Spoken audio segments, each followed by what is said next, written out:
Connectez-vous, connectez-vous. Voilà, on ne doit pas avoir la langue de bois. On doit se cracher les vérités. Connectez-vous, mes frères et sœurs. Mettez-vous en ligne. On va se laisser. Mettez-vous en ligne, on va se laisser. Mettez-vous en ligne, on va se laisser. L'incontournable. Mettez-vous en ligne, on va se laisser. Attends. Mettez-vous en ligne, mettez-vous en ligne, mettez-vous en ligne, on va se laisser. C'est mieux en même temps. Mettez-vous en ligne, on va se laisser. Attends. En même temps, mieux. Laissons-nous vivants. Mettez-vous en ligne, on va se laisser.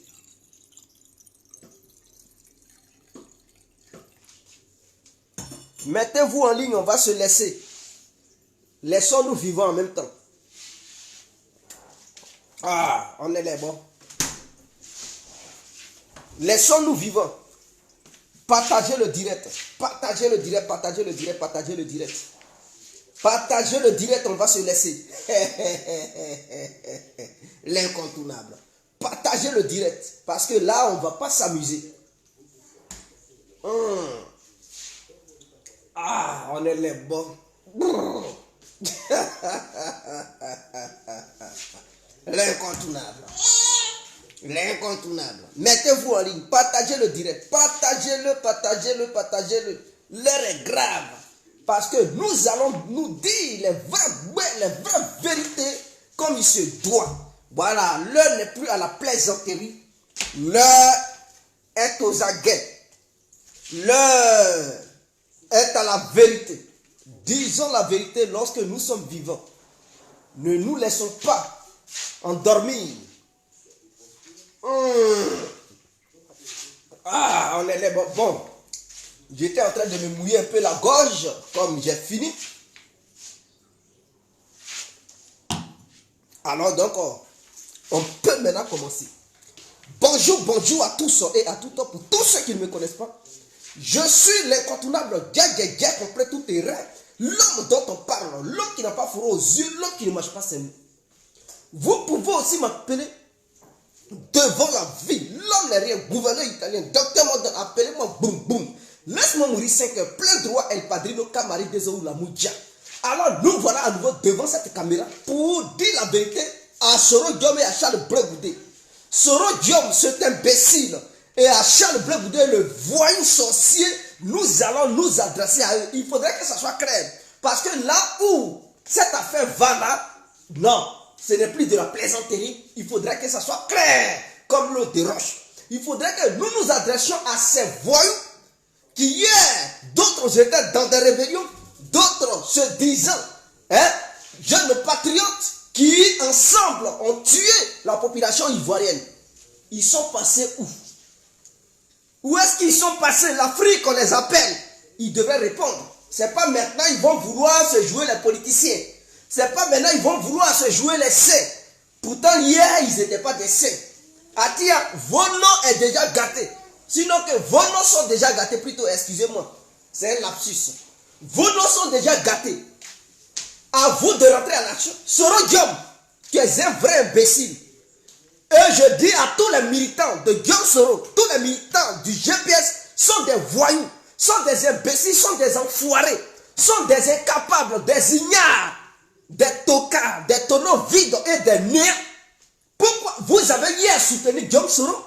Vous avez soutenu la rébellion disant que vous étiez là en train de militer au nom de la démocratie, au nom du bien-être du peuple ivoirien. Et vous prenez un escroc notoire international pour venir le déposer au sommet de l'État ivoirien, appelé Dramane Ouattara. Et ce dernier, il fait sa loi. Ce dernier, il fait n'importe quoi dans notre pays. Ce dernier tue les Ivoiriens. Ce dernier tue les Ivoiriennes. Ce dernier est en train de vendre le pays. Et c'est maintenant votre Diom Soro là, il veut se jouer les politiciens. Mais hier, pourquoi il n'avait pas commencé sur la politique? Pourquoi hier, il ne voulait pas parler de la politique et qu'il avait pris les armes? C'est aujourd'hui là, maintenant, il sait qu'on ne prend pas les armes, mais on parle de politique. Soro Diom, ton histoire n'est pas claire. Tu n'avais pas lutté pour la démocratie. Tu avais lutté tout simplement parce que ce n'était pas un Dioula qui était au pouvoir. Il faudrait qu'on se dise la vérité. Il y a des gens qui vont dire non, Ne mélangez pas la politique avec les ethnies. Oui, je ne suis pas contre des djoulas. Hein? Je ne suis pas contre des djoulas. Mais demandez à Soro Diom et à son Draman, c'est ceux-là qui ont mélangé ethnie et truc politique. C'est ceux-là qui ont mélangé ethnie et politique. Sinon, j'ai beaucoup de trucs d'amis djoulas. J'ai beaucoup d'amis djoulas. Et j'ai des djoulas qui me suivent, qui sont fiers, qui ne sont pas d'accord avec Ouattara. Il faudrait que ça soit clair. Mais Guillaume Soro a pris les armes parce que Gbagbo n'était pas djoula. Si Gbagbo était djoula, il n'allait pas prendre les armes contre lui. Si Gbagbo était djoula, Guillaume Soro n'allait jamais prendre des armes contre Gbagbo. L'exemple est palpable en Côte d'Ivoire. Ouattara est djoula. Est-ce que Guillaume Soro prend des armes contre lui? D'autres vont dire non. Est-ce que Ouattara qui est djoula là, avez-vous déjà vu Guillaume Soro prendre des armes contre lui? Il ne le fait pas. Parce que c'est son frère Djoula qui est au pouvoir. Et donc, quand Djoula est au pouvoir et qu'il massacre des gens, quand Djoula est au pouvoir et qu'il met les gens en prison, quand Djoula est au pouvoir, qu'il vend le pays, quand Djoula est au pouvoir et que la liberté de l'expression n'est plus permise, quand Djoula est au pouvoir et qu'il matérialise le peuple ivoirien, quand Djoula est au pouvoir et qu'il fout la merde, quand Djoula est au pouvoir et qu'il vend la Côte d'Ivoire, quand Djoula est au pouvoir, il met les gens en prison, quand Djoula est au pouvoir, il fout le bordel. Soro Diom ne prend jamais les armes. Soro Diom parle de politique. Mais lorsque ce n'est pas un Djoula, alors il va prendre des armes pour verser le sang de ses propres frères. C'est de ça qu'il s'agit. D'autres me diront, mais Guéhou, tu envoies le débat. Oui, j'envoie le débat là-bas. J'envoie le débat là-bas. Parce que Guillaume Soro, son excuse, il n'avait pas dit, il n'y avait pas de démocratie. Il dit, on ne pouvait pas porter de boubou. Mais quels sont ceux qui portent majoritairement le boubou en Côte d'Ivoire? Mais ce sont les djoulas qui portent le boubou. Donc lui, il a pris les armes pour que ses frères djoulas portent le boubou en Côte d'Ivoire. Je ne suis pas contre les djoulas, je tiens à le souligner. Parce que beaucoup de djoulas me font confiance. Beaucoup de djoulas me suivent. Beaucoup de djoulas m'approuvent. Mais il faudrait que ça soit clair. L'idéologie qui anime ces gens-là, ces cafards qui se disent politiciens, c'est à ceux-là que je m'adresse. C'est cette idéologie que je combats. Donc, Soro Diom, hier, il avait pris les armes parce qu'il disait que les gens ne pouvaient pas porter boubou. Les gens ne pouvaient pas porter boubou. Et que les djoulas ne pouvaient pas s'exprimer. Donc, lui, il a fait la guerre pour que les djoulas portent boubou. Il a fait la guerre pour que les djoulas s'expriment. Il a fait la guerre pour que les djoulas fassent régner la dictature au sommet de notre État. Maintenant, voici les djoulas sont maintenant au pouvoir. Les djoulas sont maintenant au pouvoir, ils portent maintenant boubou. Ils ne peuvent plus laisser les gens s'exprimer. Les djoulas font ce qu'ils veulent en Côte d'Ivoire. Oui, quand je parle des djoulas, je m'adresse aux autorités djoulas. Donc, il faut n'importe quoi en Côte d'Ivoire et personne ne peut faire quoi que ce soit. Soro Diom ne condamne pas ça. Soro Diom, parce qu'il ne s'agit pas de condamner ça sur les bouts des lèvres. Mais il s'agit de condamner à travers des actes. Mais non, il ne fait rien. Soro Diom ne fait rien. Et tout ce qu'il fait là, moi j'appelle ça de la comédie politique. Parce que je ne peux pas exclure que Guillaume Soro soit de connivence avec Draman Ouattara. Je ne peux pas épargner que ce que Guillaume Soro et Draman fait, truc au fond, c'est de la comédie et que les deux s'entendent pour malmener les autres ethnies de Côte d'Ivoire. Donc, Guillaume Soro, c'est voyou. Si tu penses que réellement tu avais combattu la dictature, ce que tu appelais dictature, sous le régime de Gbagbo, si c'est ça que tu avais combattu, il faut combattre Ouattara. Parce que quelqu'un qui est dictateur, il ne peut pas gracier des rebelles. Gbagbo, s'il était dictateur, toi, Soro Diom, il allait te fusiller. Il était dictateur, mais il t'avait nommé Premier ministre. Tu mangeais avec lui. Toi-même, tu dis ça sur les plateaux de télé, disant que non, Laurent Gbagbo t'avait donné maison et Ouattara t'a arraché. Mais c'est du dictateur Gbagbo que tu parles comme ça. Il était dictateur, mais c'est lui qui t'a donné une maison en tant que ministre. Une maison d'1 milliard 500 millions de francs CFA. Ce que chaque Ivoirien ne dispose pas. Il y a des gens qui ont besoin uniquement d'un petit million pour lancer leurs entreprises, pour lancer leur commerce. Mais toi, ils t'ont donné 1 milliard 500 millions d'une maison pour que tu puisses y habiter. Sachant bel et bien que lui qui t'a donné ça, lui qui t'a offert ça, tu dis il est dictateur. C'est ce dernier qui a permis à ce que pour la première fois tu puisses connaître le goût du poste ministériel. Il t'a fait sentir, il t'a fait goûter ce qu'on appelle ministre en Côte d'Ivoire. Dans ton histoire, ce criminel, Gbagbo, c'est Gbagbo qui a fait criminel. Appelons-le criminel ensemble. Celui que tu appelais criminel hier, il a permis à tes comjeunes d'avoir des grades au sein de l'armée. Celui que tu appelles criminel, Gbagbo, que tu appelles ton criminel, pendant que le pays était divisé, il payait les fonctionnaires de l'endroit où toi, Soro Diop, et ta bande contrôlait. Laurent Gbagbo, que tu appelais criminel, il ne t'a jamais mis en prison. Il n'a jamais mis en prison un opposant politique en Côte d'Ivoire. Cite-moi le nom d'un seul opposant politique qui a fait la prison sous le gouvernement de Gbagbo. Il n'existe nulle part. Tu ne pourras pas trouver un petit nom disant qu'un opposant politique a une fois fait la prison sous le règne de Gbagbo. Ça n'existe nulle part. Même tu peux faire toutes les demandes du monde. Tu peux interroger tous les réseaux sociaux. Tu peux pour t'apporter une petite preuve attestant que Laurent Gbagbo mettait ses homologues en prison, ceux qui étaient idéologiquement opposés à lui, il n'en existe nulle part. Sur quoi tu te basais pour dire Laurent Gbagbo était dictateur, Soro Guillaume? Tu te basais sur quoi pour appeler Laurent Gbagbo dictateur? Tu te basais sur quoi pour dire Laurent Gbagbo était un tyran? Tu te basais sur quoi pour aller prendre des armes pour faire la guerre et tuer des Ivoiriens? Tu te basais sur quoi, Guillaume Soro? Tu te basais sur le fait que Laurent Gbagbo n'était pas Djoula. Il faudrait que ça soit clair. Il n'était pas Djoula. Donc pour toi, Guillaume, je vois un nom Djoula diriger la Côte d'Ivoire. Il est hors de question qu'un nom Djoula dirige la Côte d'Ivoire. Sous le règne de Guillaume Soro. Parce que Soro Guillaume prétend qu'il a vu clair, que ses yeux se sont ouverts. Il prétend que maintenant il n'est plus un gamin. Il prétend que oui, il n'est plus à l'université. Il prétend qu'il est maintenant grand.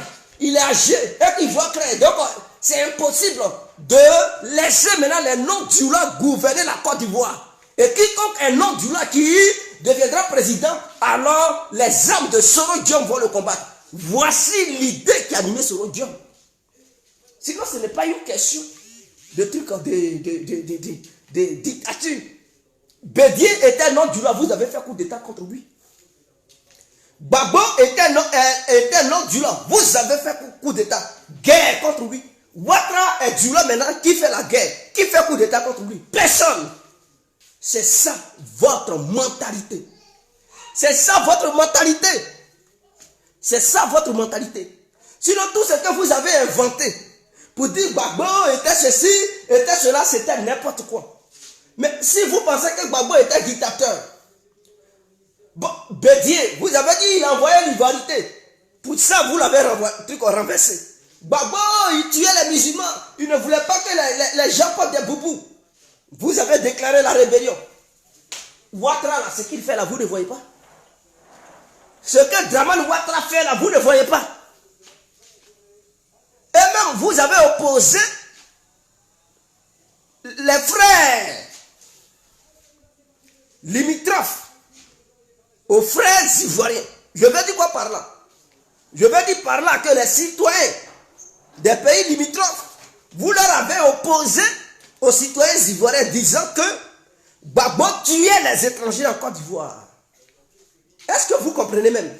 Gbagbo tuait les étrangers, que Laurent Gbagbo n'aime pas les Burkinabés, Gbagbo n'aime pas les Maliens, Gbagbo tue les Maliens. Mais ce que Dramane il fait là, c'est plus que tuer. Quand tu bloques les biens, c'est l'argent de tout un peuple qui a travaillé à la sueur de son front, au nom de son État. Et Ouattara, il décide avec ses amis de bloquer les biens pour confisquer leurs biens financiers. Et tout est dit dans seuls les médicaments et les produits de première nécessité ne sont pas concernés. Mais quand tu bloques l'argent de quelqu'un, et tu lui dis, il n'a qu'à aller au marché pour acheter, à manger, il enlève l'argent ou pour acheter. Tu bloques son argent, et tu dis, non, va faire le marché, tu vas préparer. Il va faire le marché à gravier. On fait le marché des cailloux. On va à l'hôpital avec, je ne sais pas, avec de l'eau. Est-ce qu'on va à l'hôpital pour se faire soigner avec de l'eau? Quand on va dans un hôpital, c'est pour payer les soins médicaux. Et donc, le fait de mettre un embargo sur le mari, c'est un crime contre l'humanité. Mais ça, Ouattara, il a un grand amour pour les Maliens. Il a un grand amour pour les Maliens. Et donc, Ouattara, c'est quelqu'un qui aime les gens de la sous-région. Il les adore tellement bien. Il les traite tellement bien. Il ne met pas embargo sur eux. Il ne les tue pas. Voilà, ce sont ses copains. Mais ce que Ouattara fait, c'est pire. Ce que Ouattara fait là, c'est pire. C'est un grand criminel. Ouattara qui a mis embargo sur la Côte d'Ivoire. Mais en Côte d'Ivoire, il n'y avait-il pas des Maliens? Il n'y avait-il pas des Burkinabés? Il n'y avait-il pas d'autres nationalités? Mais est-ce que cela l'avait empêché de mettre la Côte d'Ivoire sous embargo?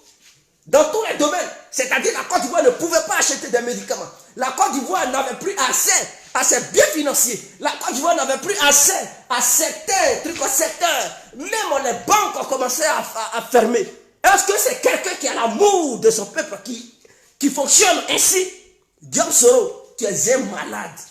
Guillaume Soro, tu es un voyou. Guillaume Soro, tu es un délinquant. Guillaume Soro, tu es un criminel. Est-ce que c'est quelqu'un qui aime son peuple qui fonctionne ainsi? Mais en mettant la Côte d'Ivoire sous embargo, il ne savait pas qu'en Côte d'Ivoire, les Maliens y vivaient. Puisque c'est lui qui aimait les Maliens qui vivaient en Côte d'Ivoire. Puisqu'il aimait les Burkinabés qui vivaient en Côte d'Ivoire. Donc en sanctionnant la Côte d'Ivoire, est-ce que de façon directe, il ne sanctionnait pas la communauté malienne qui vivait en Côte d'Ivoire, la communauté burkinabé qui vivait en Côte d'Ivoire, ghanéenne, libérienne, camerounaise? Il a sanctionné toute l'Afrique sans s'en rendre compte. Mais je ne peux pas dire sans s'en rendre compte. Il était conscient. Mais vous avez fait passer pour ce monsieur-là, pour quelqu'un qui avait un grand cœur, qui aimait l'Afrique, qui aimait les citoyens ivoiriens, et que c'est Gbagbo qui était un criminel. Mais sous ces embargos-là, vous connaissez le nombre d'Ivoiriens qui est mort. Il y a beaucoup d'Ivoiriens qui sont morts. Il y a des étrangers qui sont morts. Il y a des étrangers qui vivaient en Côte d'Ivoire qui sont morts. À cause de la politique criminelle de Ouattara. Guillaume Soro, mais tu as soutenu ça. Tu as soutenu cette politique criminelle de Dramane. On t'attend, va libérer l'Afrique. C'est pas aujourd'hui tu vas vouloir laver ton nom. Pour dire non, je vais laver mon nom. C'est pas aujourd'hui tu vas vouloir laver ton nom. Guillaume Soro, va libérer la Côte d'Ivoire. C'est toi qui as déposé ce criminel. Va l'enlever. Va l'enlever, l'Afrique te regarde. Va enlever ton criminel. Si tu veux laver ton image, tu enlèves d'abord Ouattara. Et maintenant tu peux commencer à laver ton image. Tu ne peux pas nous imposer un assassin qui nous tue, qui fait n'importe quoi et qui tue toute l'Afrique, qui combat toute l'Afrique. Et toi tu veux laver ton image. Tu ne peux pas. Ça ne peut pas quitter dans la tête des Ivoiriens. Enlève d'abord Ouattara. Voici, c'est le temps des coups d'État. Profite-en pour faire aussi pour toi en Côte d'Ivoire. Profite-en pour faire aussi ta part de coup d'État en Côte d'Ivoire. Si tu ne veux pas faire de coup d'État, fous-nous le camp avec ton histoire de politique. Tu ne veux pas faire de coup d'État sur Dramane, fous-nous le camp avec ton histoire politique. On ne veut plus entendre parler de toi. Va te faire voir ailleurs. Va te faire foutre. Je mets ça au fond. Voilà. Si tu ne veux pas enlever Ouattara par le biais d'un coup d'État, puisque nous sommes dans la saison des coups d'État, va te faire voir ailleurs. Et je mets ça au fond. Il faudrait que ça soit clair. Quant à toi, Charles Blegoudé, c'est pas aujourd'hui tu vas vouloir parler autrement. Non, lancer des proverbes. Comment tu as envie de les lancer. C'est pas aujourd'hui tu vas vouloir redorer ton blason. C'est pas aujourd'hui tu vas vouloir devenir un homme politique charismatique. Blegoudé, tu as tué des Ivoiriens à travers tes mensonges. Parce que si tu avais dit la vérité au peuple ivoirien, les gens n'allaient pas mourir gratuitement. Tu disais que tu étais le général de la rue. Tu disais que tu étais le président de la galaxie patriotique. Tu disais que c'est toi qui étais le leader de la jeunesse ivoirienne. Mais qu'est-ce que tu as fait, Charles Blegoudé? Tu as menti à cette jeunesse. Tu as fait comprendre à cette jeunesse que non, avec les mains nues, on pouvait libérer la Côte d'Ivoire. Avec les mains nues, on pouvait chasser l'armée française. Avec les mains nues, on pouvait gagner la bataille. Avec les mains nues, ceci, cela. Et tu nous rassurais que l'armée ivoirienne était puissante. Tu as menti, Charles Blé Goudé. Tu es un menteur. Tu es un escroc. Tu mentais tout ça parce que tu voulais avoir ton argent auprès des dirigeants d'alors. Tu voulais avoir ton argent. Donc tu étais égocentrique. Tu blaguais la population ivoirienne pour toi, ton bien-être. Tu blaguais la population ivoirienne pour ton gros petit ventre que tu as. Et ta grosse tête. Tu blaguais les Ivoiriens pour obtenir de l'argent, pour soutirer de l'argent auprès du président Gbagbo. Et tu partais dans les différentes villes, dans les quartiers, dans les communes, pour mentir. Donc tes mensonges ont contribué à la mort de plusieurs jeunes. Alors tu dois te racheter. Ce n'est pas aujourd'hui que tu vas vouloir parler comme un truc, les Européens. Non, Blé Goudé, c'est pas comme ça. Tu ne peux pas mentir aux gens, tu ne peux pas pousser les gens à mourir à travers tes mensonges et vouloir les fuir aujourd'hui, vouloir laver ton image. Ça peut pas se passer comme ça, Blé Goudé. Il faudrait que tu t'engages. Il faut t'engager parce que ce n'est pas maintenant que tu vas fuir. C'est maintenant le combat du panafricanisme commence. C'est maintenant que ça commence. C'est aujourd'hui là, c'est-à-dire au 21e siècle, c'est là la vraie lutte du panafricanisme commence. Ce n'est pas le panafricanisme des années 2000. Non, Blé Goudé. Il faut quitter dans cette vision. Ce n'est pas le panafricanisme des années 2000. Je sais, les années 2000 c'était toujours au 21e siècle. Mais le panafricanisme des années 2000 et le panafricanisme des années 2022, c'est différent. Il faudrait que tu te rachètes. Il faudrait que tu te réengages dans le combat.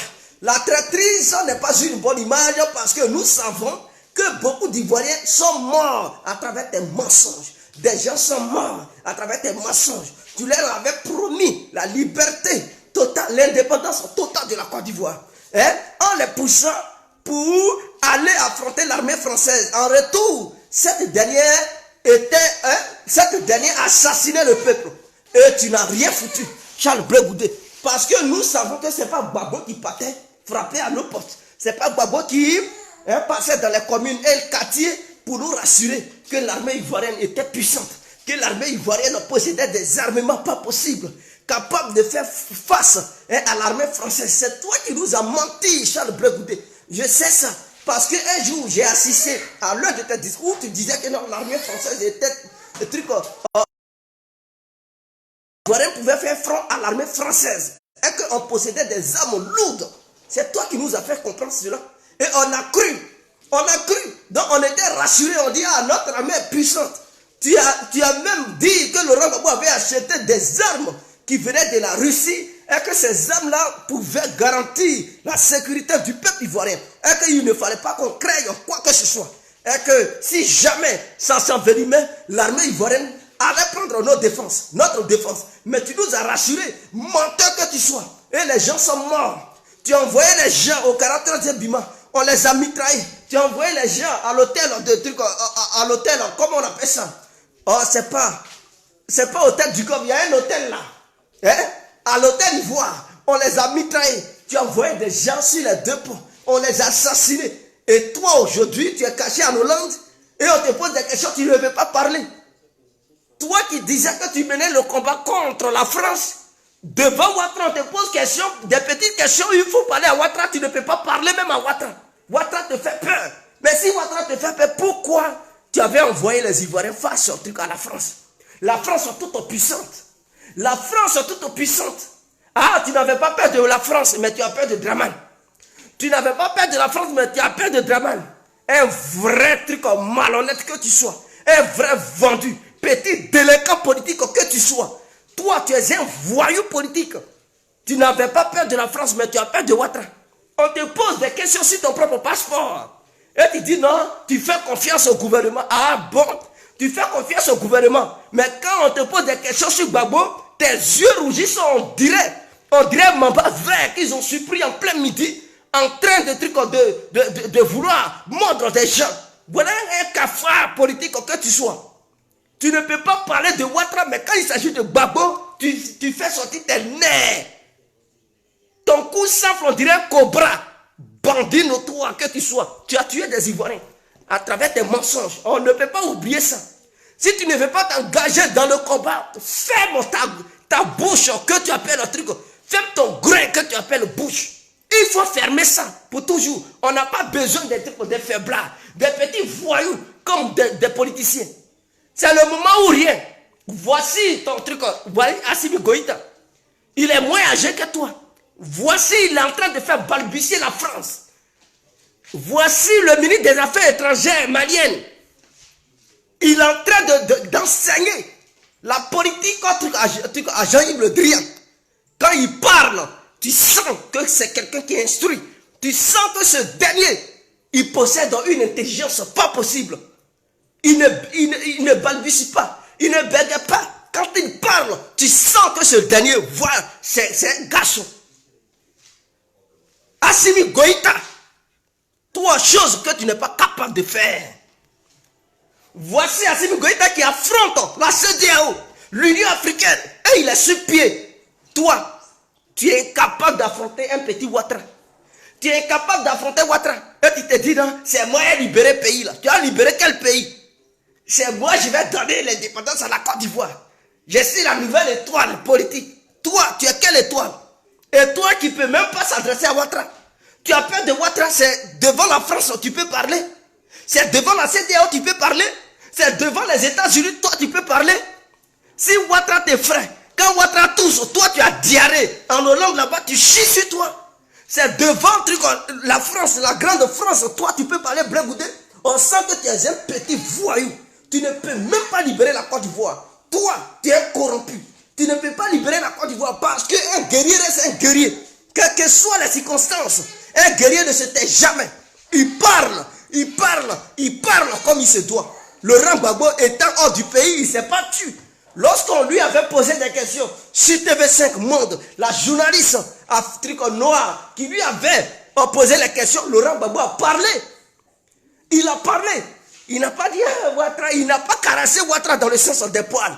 Cela n'a pas empêché Laurent Gbagbo d'arriver en Côte d'Ivoire. Ouattara était contre son arrivée, mais malgré cela, il est parti. C'est ce qu'on appelle un Woody. C'est ce qu'on appelle un Woody. C'est pas toi présenté comme ça. Si, à cause d'un petit passeport, tu ne peux pas t'exprimer. Là où les intérêts mondiaux sont en jeu, c'est là toi tu peux parler. Mais vous, Africains, réveillez-vous. Hein. Peuple africain, réveillez-vous. Peuple ivoirien, il faut te réveiller. Votre Blé-Goudé là, il est incapable de parler de son passeport, uniquement passeport. C'est-à-dire le passeport, ce n'est pas intérêt. Ce n'est pas l'intérêt des grandes puissances du monde.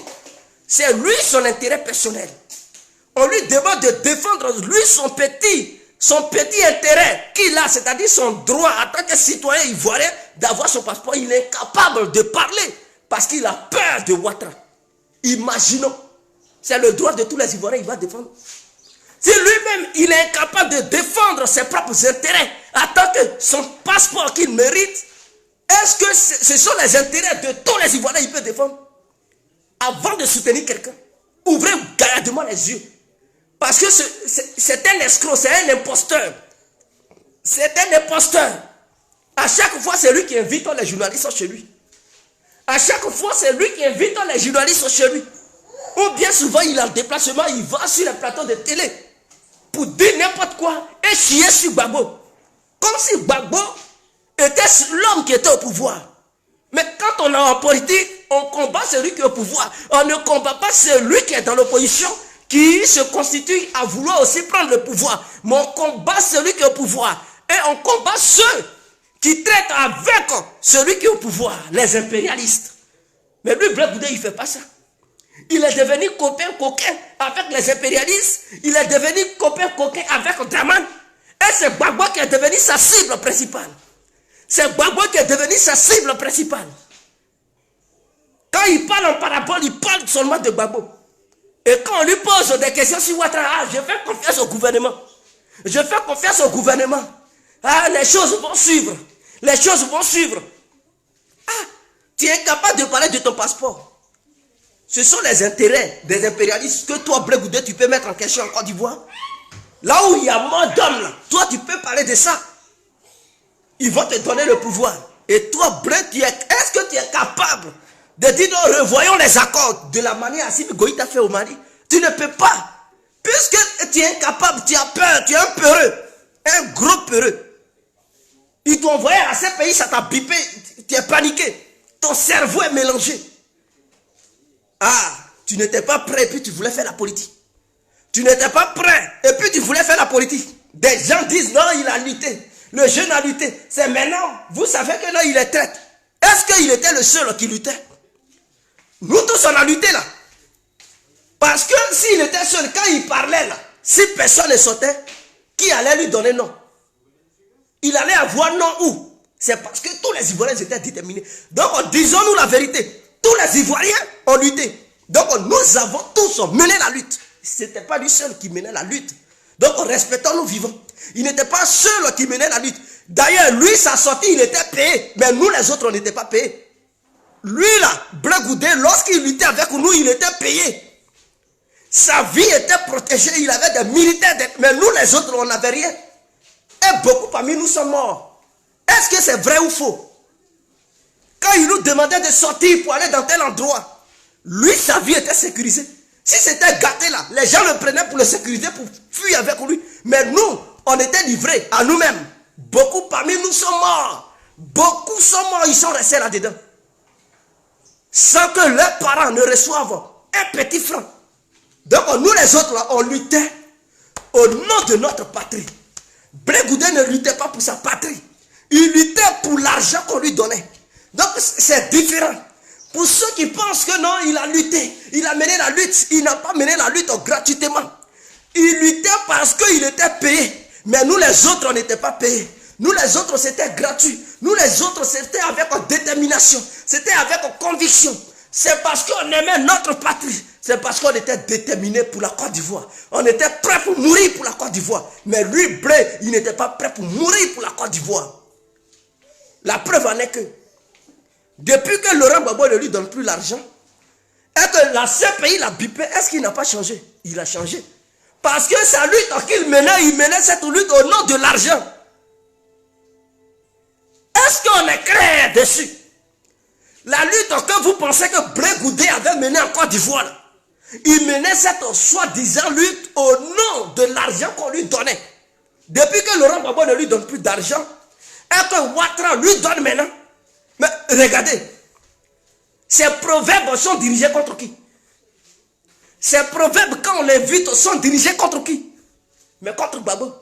Parce que ce dernier ne lui donne plus d'argent. Et il est avec qui maintenant? Il est avec Dramane. Entre le système impérial et le système patriotique, Blé Goudé est de quelqu'un. Mais il a fait le choix d'être du côté des impérialistes. Puisque Ouattara est devenu son ami. Et Blé Goudé sait qui est Ouattara. Il sait comment Ouattara opère. Il sait quels sont ceux qui sont les amis de Ouattara. Donc aussi il a choisi Ouattara. Et que Laurent Gbagbo est devenu son ami, puis que son ennemi, c'est que c'est clair dans la tête de Blé Goudé. Il est aujourd'hui un militant de la France-Afrique. Il n'est plus un militant de ceux qui défendent l'intégrité territoriale et l'indépendance réelle du continent africain. C'est de ça qu'il s'agit. Blé Goudé, il fonctionne à travers les intérêts. Il n'en a rien à foutre. Donc on ne regardait pas ce qu'il avait fait hier. Au nom de ses propres intérêts personnels, il a fait tuer enfants des gens. Parce que lui, il était payé. Mais nous, c'était gratuit. Mais quelqu'un qui est payé, au lieu d'encadrer bien ta troupe, les gens qui te suivent, qui font de toi celui que tu étais, non, il les a menés à l'abattoir. Il prenait des trucs, des mensonges. Des gens sont morts gratuitement au nom des trucs d'un général inventé. Un général fictif. Non, je suis le général de la rue. Je suis le général de la rue. Aujourd'hui, Gbagbo ne lui donne plus rien. Il a changé. Comme ce sont les Afis qui lui donnent l'argent, alors il est ami à Afi. Les Ouattara lui donnent maintenant l'argent, il est ami au Dramane. Demain, ils n'ont qu'à dire que Gbagbo a repris le pouvoir. Vous allez le voir. Il va devenir ennemi de Ouattara. Il va devenir ennemi de trucs d'Afi. Il va commencer à rôder autour de Gbagbo pour dire, ah, on reprend la lutte. Parce qu'il cherche l'argent. C'est un voyou. Il n'est pas digne de représenter le peuple ivoirien. Soro Diom n'est pas différent. Blé Goudé n'est pas différent de Soro Diom. Blé Goudé là, il n'est pas différent de Diom Soro. Ils sont pareils. Hier, Ouattara donnait de l'argent à Diom Soro. Diom Soro était de son côté. Mais aujourd'hui, il ne lui donne plus rien. Il s'est retourné contre. C'est des gens qui fonctionnent à travers les intérêts. Est-ce que vous comprenez même? C'est des gens, ils fonctionnent parce qu'on leur donne de l'argent. Ils ne fonctionnent pas parce qu'ils aiment le peuple. Blé Goudé s'est enrichi dans cette histoire. Soro Diom s'est enrichi dans cette histoire. Et ceux qui sont morts gratuitement, eux, ils ont gagné quoi? Ils sont morts parce que d'autres pensent, ils croyaient en leur combat. Mais ceux-là, eux, leur combat, là, c'est parce qu'on leur donnait de l'argent. Donc, c'est différent. Donc, ne faites pas passer Blé Goudé pour un digne fils du pays. C'est un lâche fils du pays. C'est un vrai lâche fils du pays. Il n'en a rien à voir avec un digne patriote. C'est un collaborateur, un vrai traître. C'est un vrai traître. Un vrai mouton. Un Blé Goudé comme ça, vous lui confiez le pays, mais c'est fini. Il va traiter avec eux. Vous pensez qu'il va parler? Vous pensez qu'il va parler? Ils n'ont qu'à lui proposer un blé. Dans tout ce qu'on va signer là, la Côte d'Ivoire à 5%, on prend 95%. Bon, l'essentiel, tu peux piller, tu peux voler, tu peux faire tout ce que tu veux, on ne va pas parler. Il va accepter tout de suite. Il va tout de suite accepter. Il n'en a rien à foutre. C'est vous qui apportez le soutien à Blé. Sinon, lui, il sait dans quoi il est. Il sait dans quoi il est. Un vrai patriote. Avez-vous déjà vu Blé Goudé tenir un discours ouvertement pour condamner ce que la CEDEAO a fait vis-à-vis du Mali, pour parler de ce que la France fait au Mali? Avez-vous déjà vu Blé Goudé prendre un truc opposition? Il ne peut pas le faire parce qu'il est leur ami. Il est d'accord pour tout ce qu'ils font. C'est un gros peureux. Ils l'ont bipé à ce pays, c'est fini.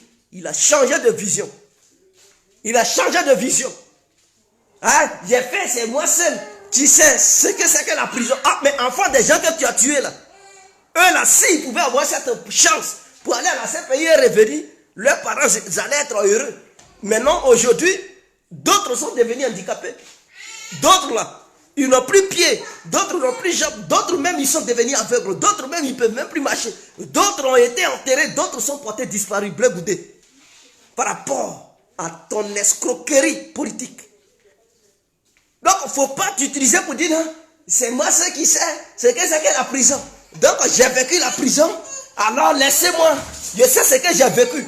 Tu sais ce que tu as vécu. Mais les gens que tu as tués au pays, là, il faut parler d'eux aussi. Ceux que tu as tués au pays, là, il faut parler d'eux. D'autres vont dire, tu as vu les armes dans la main de Blé Goudé. Je n'ai pas vu d'armes dans sa main. Mais j'ai vu ces actes qu'il a posés. C'est-à-dire, en mobilisant les gens pour les orienter dans un endroit bien précis, sachant bel et bien que dans cet endroit-là, il y avait la mort. Il y avait la mort. Il les envoie là-bas, quand c'est chaud, lui, il fuit. Et le discours qu'il a tenu pour les envoyer là-bas, il ne tient pas le même discours pour dire non, replier. Il ne tient pas le même discours pour leur demander de replier. Il blague les gens, il dit, voici mon petit matelas. Il met ça sur son épaule, il dit, je suis devant. Quand c'est chaud, il fuit. Et il abandonne le peuple ivoirien là-bas, sur le front. Pendant ce temps, lui, il est là, maillé son garba. Il est entre les deux grosses fesses de sa femme. Il m'apprend seulement. Et les gens meurent. L'armée française tire sur eux. Et Blé Goudé, il n'est plus là. Mais de la manière, tu les as mobilisés pour les envoyer. Si tu sais que le terrain est mou et que ça ne va pas, il faut tenir les mêmes discours pour leur dire de replier. Il ne le faisait pas. Donc tout ça, c'était un petit jeu pour lui. C'était un petit jeu pour lui. Parce qu'avant d'aller tenir des discours, on lui donnait de l'argent. Donc il faisait ça pour de l'argent. Il ne faisait pas ça au nom de l'amour de la patrie, mes frères et sœurs. Il ne faisait pas ça parce qu'il aimait la Côte d'Ivoire. Il faisait ça parce que son jeton qu'il regardait. C'est comme moi, Guégué, on me paye. On dit, Guégué, il fait faire ça, il faut faire ça. Moi, je fais seulement. Je sais que si je finis, on me donne mon jeton. Mais je ne fais pas ça parce que j'aime. C'est une mission qu'on m'a confiée. Et c'est ce que Blé Goudé faisait. Pourtant, je ne suis pas comme Blé Goudé. Je suis très différent de lui. Il faudrait que ça soit clair. Donc, lui, il était en mission. Il finit, on lui donne son jeton. On lui a donné des véhicules. Il y avait des... Quand il passait, c'était tout un cortège. Au moins de 45 véhicules. Des militaires armés jusqu'aux dents. Il ne payait même plus de trucs de carburant en Côte d'Ivoire. Il avait des trucs, des bons. Dans les supermarchés, c'était gratuit. Les gens venaient lui donner des dons. Oh, général. Il ne payait plus rien. Et il vivait dans une vie merveilleuse. Pendant ce temps, ceux qu'il appelait là, ceux-là, ils vivaient la misère. Mais ils étaient déterminés au nom de leur patrie. Donc, quand vous dites Blé Goudé a mené les combats aujourd'hui, vous le traitez de traître. Oui, il nous a trahis. Il nous a trahis, nous, peuple ivoirien. Parce que c'est nous, Blé Goudé, appelé pour aller faire front à l'armée française. C'est nous, Blé Goudé, appelé pour dire allez-y, déloger l'armée française. C'est nous, Blé Goudé, appelé pour dire non, allez-y, dire non à la France. Et quand on partait là-bas, on mourait. On mourait. Mais vers la fin, il est devenu quoi? Il a changé. Il a trahi cette lutte. Il nous a tués pour rien. Voilà pourquoi on a la haine contre lui. Il nous a menti dans le passé. Et il s'est enrichi sur nos dos. Il s'est enrichi, il est devenu milliardaire. Il a eu tout l'argent qu'il voulait. Et aujourd'hui, il s'assoit là pour tirer sur Gbagbo. Il s'assoit là, il ne peut même pas parler. S'il n'avait pas menti et qu'il avait été clair dès le début, les gens n'allaient pas mourir. Peut-être le combat allait changer de sens, d'orientation. Et Ouattara n'allait pas devenir président. Mais puisqu'il a évolué dans le mensonge, il a berné les gens. Et donc, quand c'est comme ça, comment les gens pouvaient mieux s'organiser pour empêcher les élections qui se sont déroulées en 2010? Blé Goudé a participé à ça.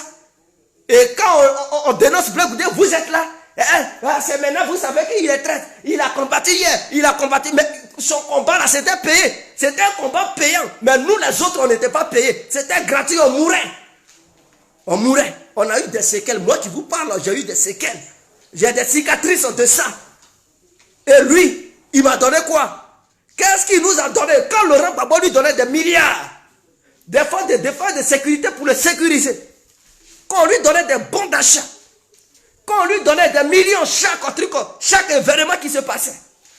Est-ce qu'il partageait ça avec le peuple? Il partageait ça avec le peuple. Il ne partageait pas ça avec le peuple. Il partageait ça pour lui et sa famille. C'est de ça qu'il s'agit. Et aujourd'hui, il change de truc de vision. Il change de truc. Et il dit non, Gbagbo, son nouveau parti politique, c'est du bordel. Hein? Lui, il n'aime pas un parti politique où il y a le désordre. Donc c'est Gbagbo qui est en désordre. Petit impoli. Petit malade mental. C'est Gbagbo qui est en truc, qui est en désordre. Et donc, Afi est devenu l'ordre chez toi. Afi est devenu un ordre parfait pour toi. Ouattara est devenu un ordre parfait pour toi. Et quand on lui demande, sa grosse tête là, si avant, si tu veux demander, il faut demander la dame de la panthère à celui qui a mangé la tête. Voilà quelqu'un. Un voyou comme ça. Le chien peut manger la tête sans prendre les dents. Le chien là, il peut manger la tête sans prendre les dents. Et puis un féticheur peut prendre les os que le chien a laissés pour accrocher dans sa chambre. Pourtant, ce n'est pas lui qui a mangé la tête. Donc, tu es prouvé dans la con que tu distribues là, ça n'a pas de sens. Ah, si tu veux réclamer l'aide du poulet, il faut demander à celui qui a tué le poulet.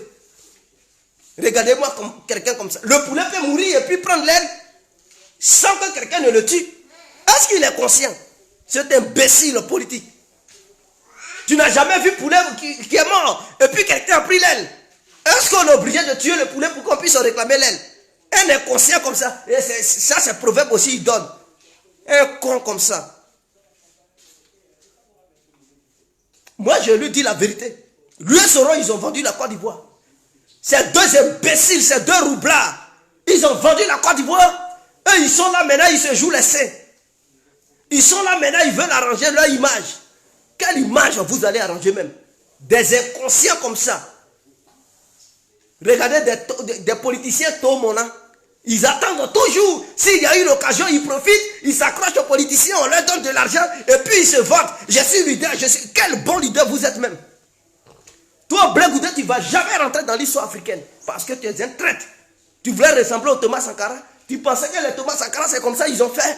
Devant les Occidentaux, ils ont eu à parler. Devant même les Oufou et Boaï, les Thomas Sankara parlaient. Voilà le petit Assimi Goïta qui s'affirme, qui prend des décisions. Il n'est pas inquiet.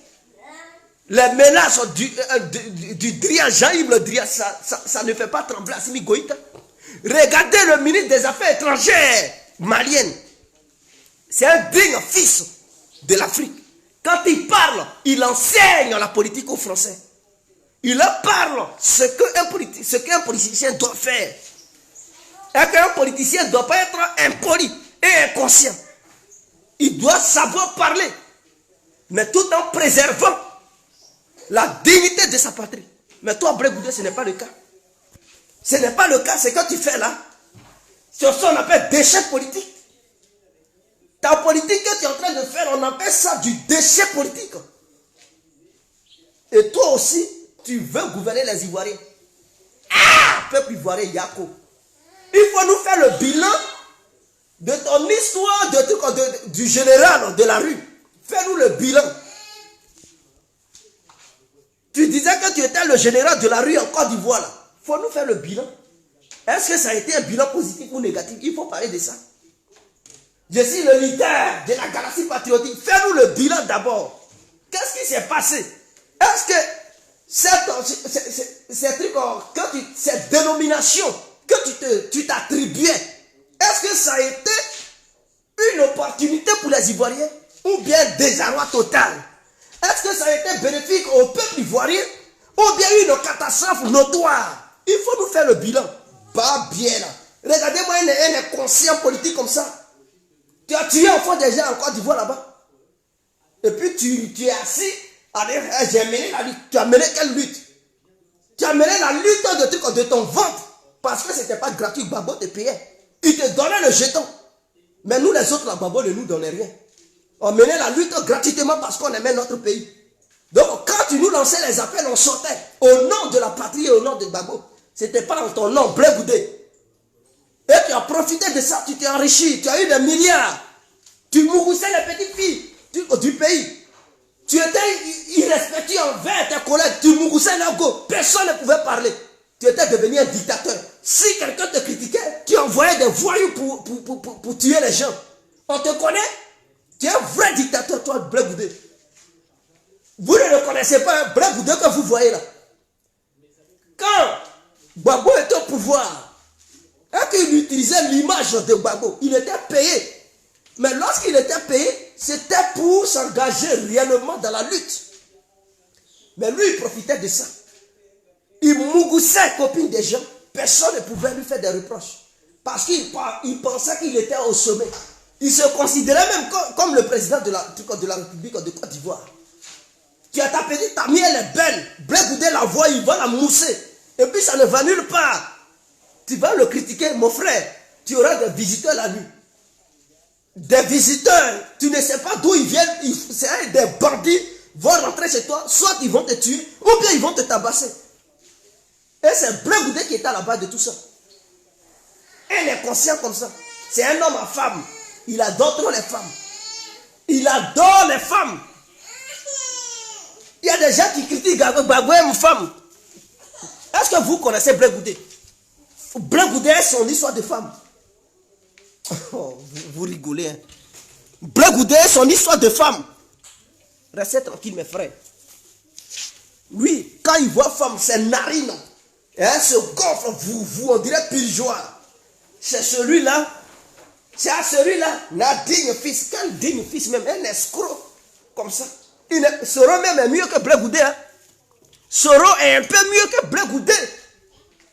Soro Diop, il est un peu mieux que Blé Goudé. Il a fait cette rébellion.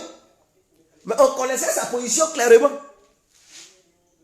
Et il n'amenait pas les rebelles à l'abattoir. Soro Diop prenait le soin de bien situer les rebelles pour ne pas qu'ils meurent sur le terrain.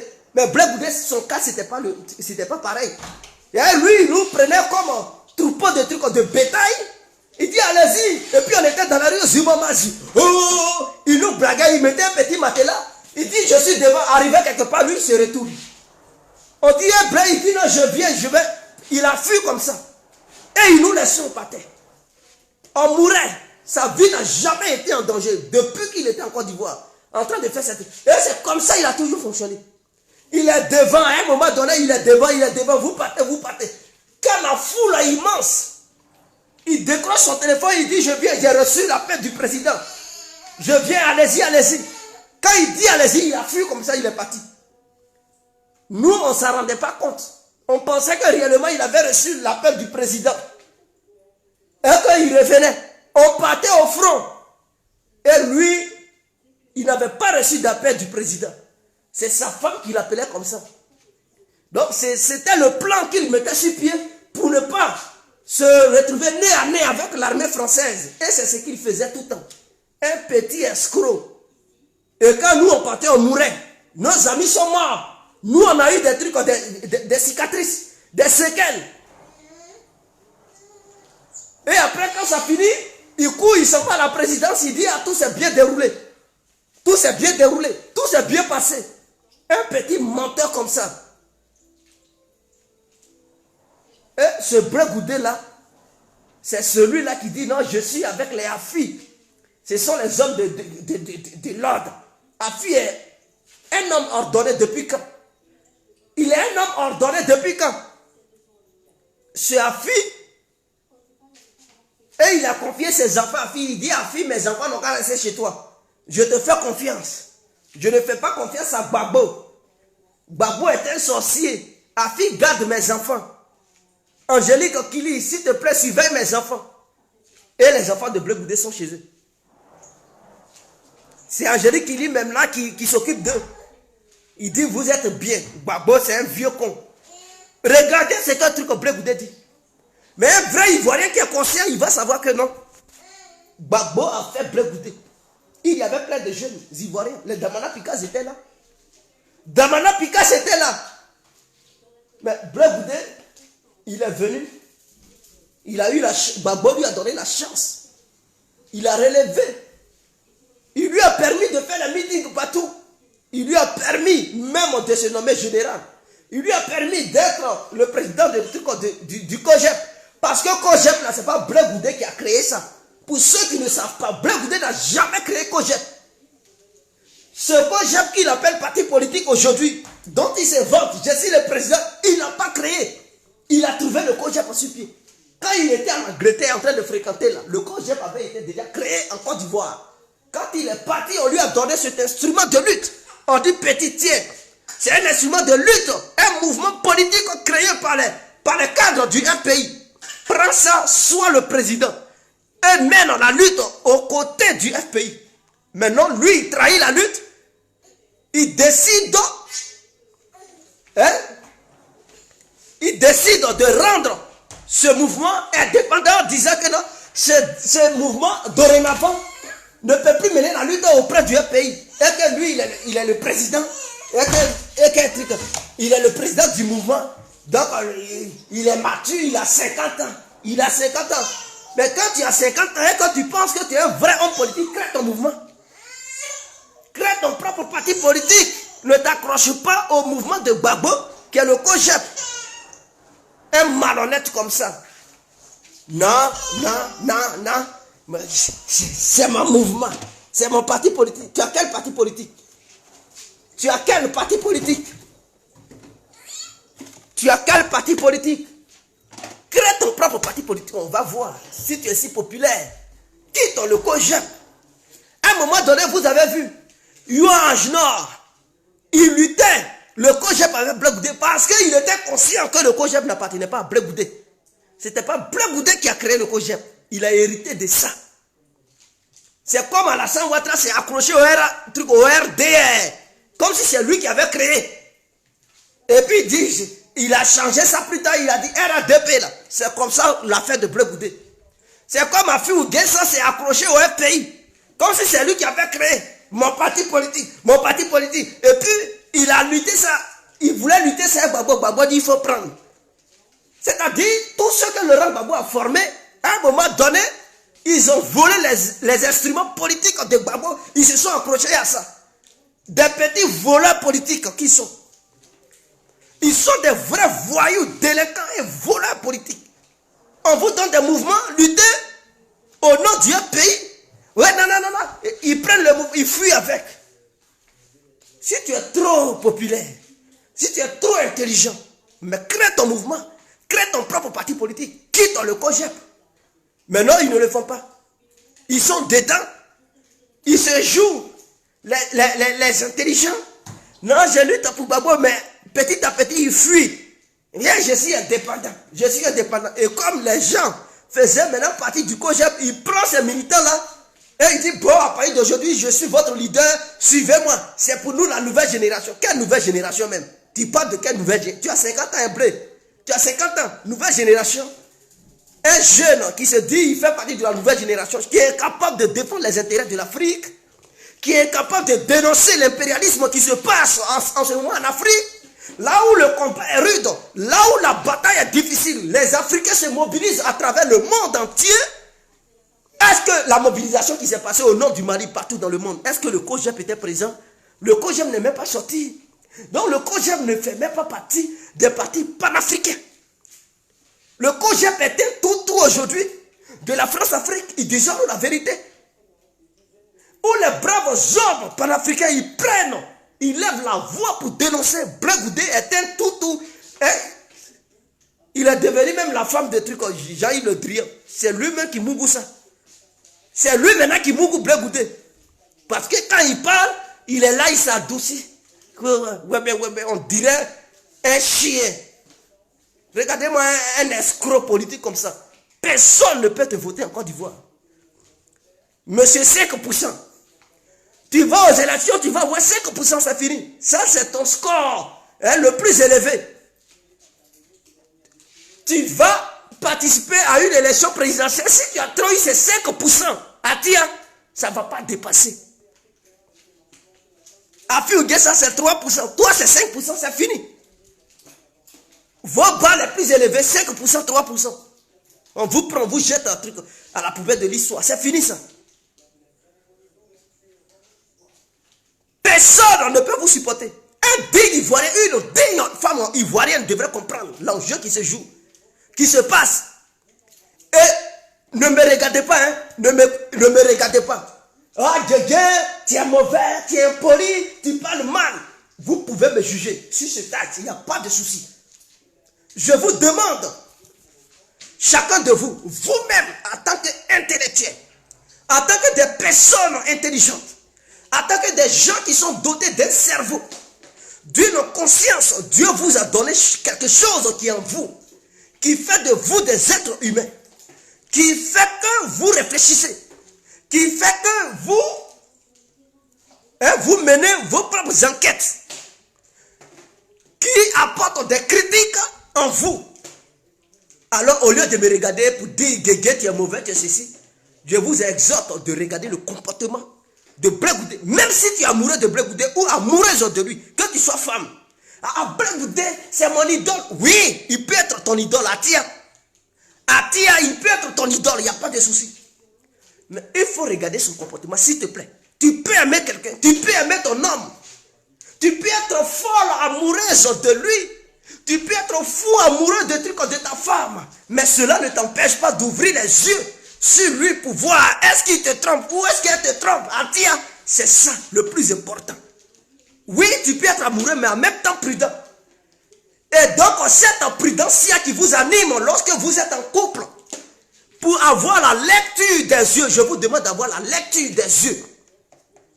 Et le cerveau bien reposé qui vous pousseront à faire vos propres analyses et à découvrir la vérité. Regardez le comportement de Charles Blé Goudé Atia. Regardez son comportement. Est-ce qu'il ressemble à Charles Blé Goudé que vous aviez connu hier? Le général de la rue que les gens, les Africains connaissaient. Que toute l'Afrique connaissait. Que le monde entier connaissait. Est-ce qu'il est le même général? Écoutez ses discours. Lorsqu'on lui pose des questions, écoutez-le très bien. Écoutez ses réponses. Ne vous laissez pas berner. Ne vous laissez pas fasciner par ces proverbes. Quand ces proverbes n'ont pas de sens. Ça n'a pas de sens. C'est pour juste amuser la galerie. N'écoutez même pas ces proverbes qui n'ont aucun sens, qui lancent dans le billard. Est-ce que vous m'écoutez? Écoutez bien ces discours. Lorsqu'on lui pose des questions phares sur lesquelles il devrait apporter des vraies réponses, il tourne à côté. Il ne veut pas répondre. Quand on parle de son passeport et du régime d'Abidjan, il ne peut même pas parler. Il dit, je fais confiance au régime. J'ai confiance aux autorités. Et donc, bon, le passeport suit son cours, l'autorité est compétente. Mais derrière ça, là, il envoie des gens à Paris pour dire, allez-y manifester pour mon passeport. Bon, les gens que tu envoies à Paris devant les ambassades de la Côte d'Ivoire pour dire, ils n'ont qu'à manifester là-haut. C'est parce que tu n'es pas d'accord du fait qu'on ne te donne pas ton passeport, n'est-ce pas? Est-ce qu'on est clair là-dessus? Vous pouvez ne pas m'aimer, hein? Vous pouvez me détester, mais soyons honnêtes. Les gens, c'est-à-dire les militants de Charles Blé Goudé qui vont devant l'ambassade de Côte d'Ivoire à Paris. Je sais où cette ambassade est située parce que quand je venais en France, je prenais aussi le temps d'y aller. Donc le fait d'envoyer ces militants pour manifester devant l'ambassade, pour réclamer le passeport de Charles Blé Goudé, c'est que Charles Blé Goudé ne fait pas réellement confiance aux autorités compétentes d'Abidjan. Voilà pourquoi il envoie ses militants. Maintenant, lui, le vrai concerné, au lieu d'envoyer ses propres militants pour manifester et dénoncer l'injustice pratiquée par le régime de Dramane Ouattara, lui, Charles Blé Goudé, il est devant les médias. Il est sur un plateau de télé, on lui pose la question sur son passeport. Mais allez-y, écoutez sa réponse. Allez-y, écoutez sa réponse. Il dit non, il fait confiance aux autorités ivoiriennes. Et que le processus suit son cours.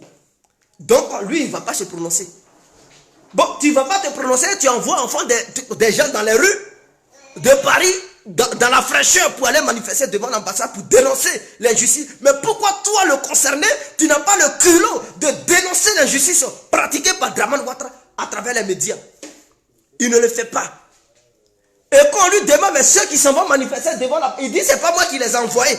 Ils ne vont pas là-bas au nom du COJEP. Donc, vous comprenez comment il vous prend comme des trucs, des imbéciles. Il vous traite comme des moins que rien. Vous luttez pour quelqu'un, il se cache derrière vous, il vous envoie. Et quand on lui pose des questions sur les plateaux de télé, il dit non, c'est pas le COJEP qui vous envoie. Parce que, pourquoi il le fait? Il fait cela parce qu'il se dit, si vous partez pour casser des choses, ils vont mettre ça sur son dos.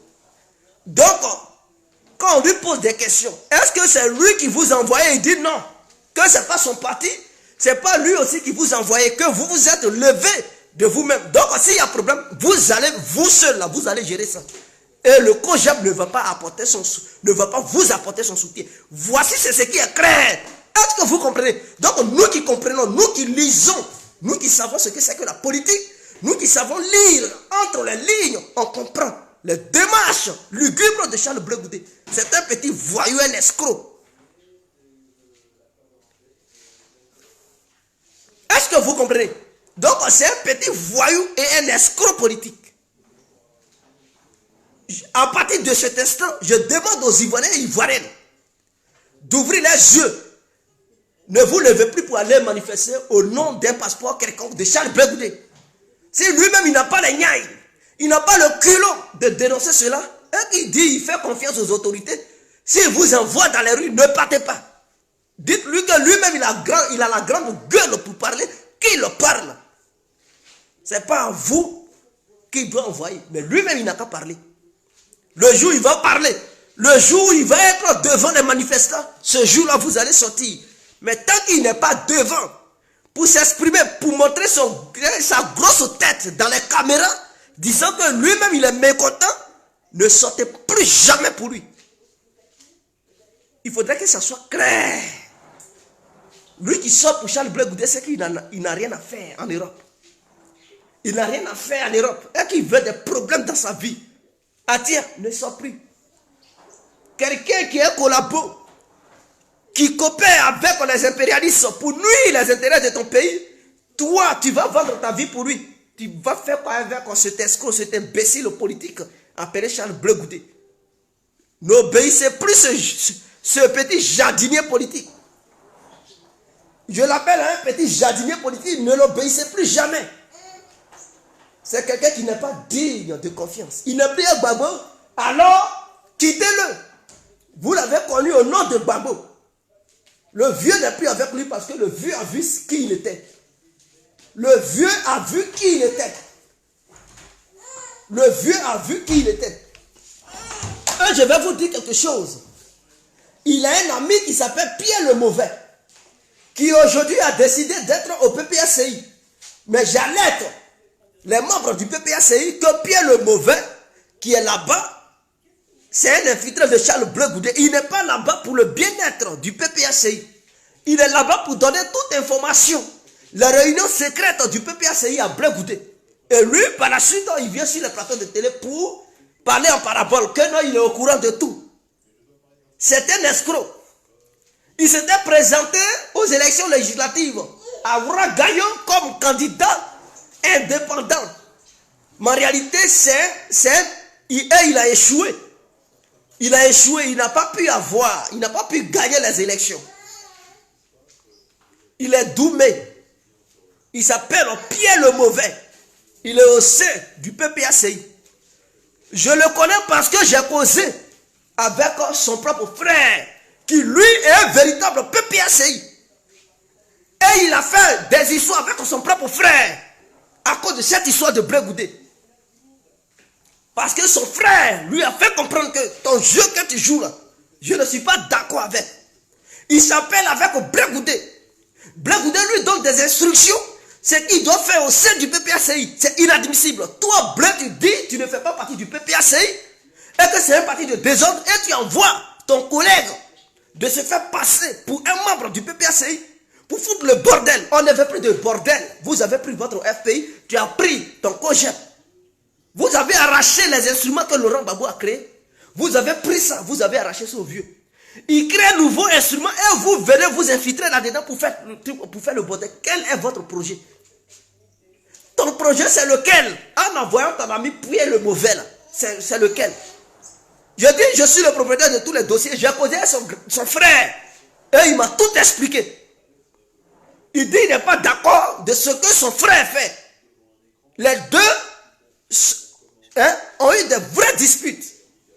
Ils se sont disputés pour cette histoire.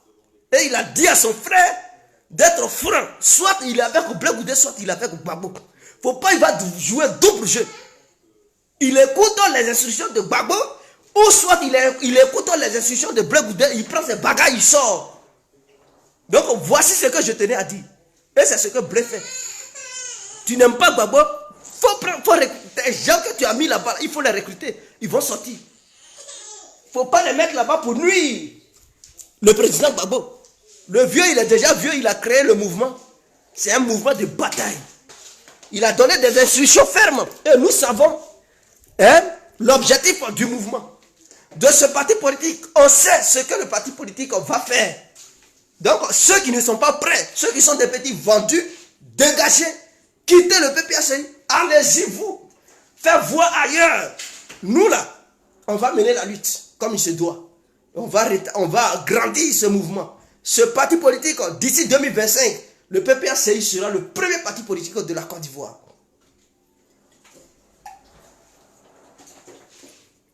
Bonne journée à vous.